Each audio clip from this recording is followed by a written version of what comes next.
বল কিন্তু হাওয়ায় এবং ডিস্টেন্স ক্লিয়ার করলো, বিশাল ছয় মারলেন রিশাদ। তার ইনিংসের দ্বিতীয় ছক্কা এবং ম্যাচটা কিন্তু একেবারে জয়ক্ষুত্রতে চলে এলো বরিশাল। 5 বল থেকে 2 রান।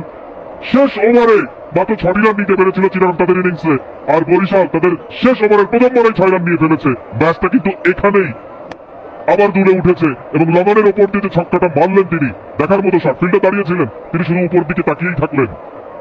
বরিশালের গ্যালারিতে উল্লাস, বরিশালের টেন্টে উল্লাস, ওনার্সরা উপভোগ করছেন। একজন বোলার, সেই বোলারটা তিনি, এবং তার প্রথম বলে কিন্তু তিনি 6 কনসিড করেছেন। 5 বল থেকে 2 রান দরকার। সফট হ্যান্ডে খেলেছেন, খেলেই 1 রানের জন্য দৌড়। স্কোরটা কি লেভেল হয়ে গেল? স্কোরটা লেভেল হয়ে গেল 194, 7 উইকেটে 4 বল থেকে 1 রান দরকার।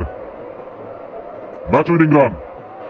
তানভীর চালালেন, ব্যাটে বলে করতে পারলেন না, ডট হয়ে গেল। নাটকীয় ম্যাচ, নাটকে ভরপুর। এর চেয়ে নাটকীয় ফাইনাল আর কি হতে পারে? কল্পনা করুন 6-এর জায়গায় যদি 4 হতো, আরো যদি 2টো রান থাকতো খেলার মতো, তাহলেও কিন্তু ম্যাচটা অন্যরকম একটা মোড় পেত। এই জায়গাতেও পুরোপুরি ফেভারিটস বলা যায় ফরচুন বরিশালকে। খালি একটা বলে ব্যাটে করতে পারলেই হবে। হেঁটে আসছিলেন সামনে, বলে খুব একটা গতি নেই, তবে অফ কাটার ধরনের বল, সেখানে পরাস্ত হয়েছেন তানভীর। পারভেজ, একটা জিনিস, লঙ্গন ছাড়া কিন্তু বাউন্ডারি তার কোনো ফিল্ডার নেই। স্লো একটা বাউন্সার দিয়েছেন, কিন্তু আউট হলে কি হবে? রান আউট হয়েছেন, কিন্তু ওয়াইড তো দিয়েছেন আম্পায়ার। ম্যাচ কিন্তু শেষ। বরিশাল তারা 3 উইকেটে ম্যাচটা জিতে গেল। রান আউটটা হবে না, কারণ আম্পায়ার ওয়াইড কল করেছেন। প্রয়োজনীয় রানটা হয়ে গেছে। 3 বল বাকি থাকতে ফরচুন বরিশাল তারা দ্বিতীয়বারের মতো বিপিএল এর শিরোপা ধরে তুলল।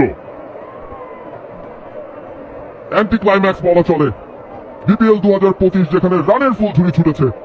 রেকর্ড সংখ্যক 6-এর মার্জে টুর্নামেন্টে, সেই টুর্নামেন্টের উইনিং রানটা একটা ওয়াইডের মাধ্যমে হলো। সিম্বলিক। এই মুহূর্তে ফরচুন বরিশাল 3 উইকেটের জয়টা উদযাপন করার সুযোগ তারা পাচ্ছে। তারা 2বারের চ্যাম্পিয়ন।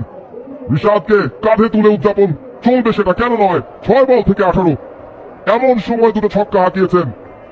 অন্যান্য যে কোনো ম্যাচে একটা 50 বা 100 করার চেয়ে ইম্পর্টেন্ট। তামিম ইকবাল এগিয়ে যাচ্ছেন, তার নেতৃত্বে ফরচুন বরিশাল এগিয়ে যাচ্ছে। শন টেট চেষ্টার ত্রুটি ছিল না, তার দলটাকে নিয়ে এগিয়ে গেছেন। এই দলটায় বেশ কিছু তরুণ ক্রিকেটাররা জ্বলে উঠেছিলেন, ব্যাট হাতে বল হাতে দারুণ কার্যকারিতা দেখিয়ে ফাইনাল পর্যন্ত চলে এসেছিলেন। বড় একটা রানও এসেছিল, তবে সেই রান ডিফেন্ড করার মতো এনাফ রিসোর্সেস তাদের ছিল না। জয়সূচক মুহূর্তটা ওয়াইডই চলে এসেছিল, সুতরাং তারপর আর রান আউট দিয়ে কোনো লাভ হয়নি। 3 উইকেটের জয় ফরচুন বরিশালের। 2025-এর বিপিএল এর ফাইনালে জয়ী দলের নাম ফরচুন বরিশাল।